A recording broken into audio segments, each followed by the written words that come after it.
Hello বন্ধুরা, Annapurna cooking চ্যানেলে আপনাদের সবাইকে জানাই স্বাগত। আজকে আমি আপনাদের জন্য নিয়ে এসেছি ঝটপট একটা সিম্পল রেসিপি, বেগুন দিয়ে পাবদা মাছের ঝাল। প্রথমে আমি বেগুনটাকে একটু লম্বা লম্বা করে কেটে ভালো করে ধুয়ে নেব। সাথে পেঁয়াজ কাঁচা লঙ্কাগুলিও ধুয়ে কুচি করে কেটে নেব।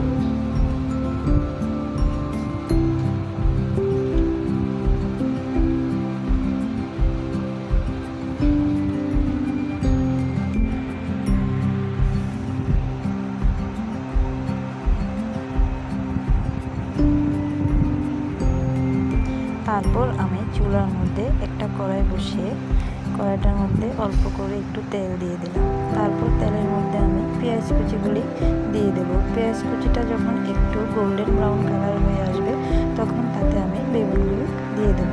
তারপর আমি একটু হলুদ গুঁড়ো আর লবণ দিয়ে দেব, সাথে কাঁচা লঙ্কা কুচিগুলি দিয়ে একটু নাড়াচাড়া করে ঢেকে দেব। দেওয়ার আগে আমি একটু কালারের জন্য শুকনো লঙ্কার গুঁড়ো দিয়ে দিলাম। তারপর একটু নাড়াচাড়া করে ঢাকাটা দিয়ে দিলাম। কিছুক্ষণ পর ঢাকাটা উঠিয়ে একটু নাড়াচাড়া করে ভালো করে তাতে আমি জল দিয়ে দেব। জল দিয়ে একটু নাড়াচাড়া করে জলটা যখন একটু ফুটে আসবে তখন আমি আগে থেকে ভেজে রাখা পাবদা মাছগুলো তাতে দিয়ে দেব।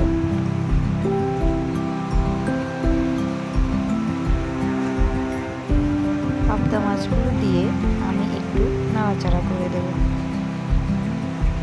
তারপর ঝোলটা যখন একটু ফুটে আসবে আপনারা চাইলে আপনাদের হাতের কাছে যদি ধনেপাতা থাকে তাহলে দিতে পারেন। আমার কাছে ছিল না, সেই জন্য আমি দিইনি। ব্যাস, আমাদের সিম্পল ঝটপট 10 মিনিটের রেসিপি পাবদা মাছের ঝাল হয়ে গেল। আমার সিম্পল রেসিপিটা যদি আপনাদের ভালো লেগে থাকে তাহলে অবশ্যই লাইক আর কমেন্ট করে জানাবেন।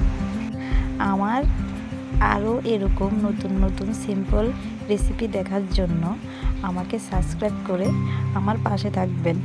টাটা, সবাই ভালো থাকবেন, সুস্থ থাকবেন।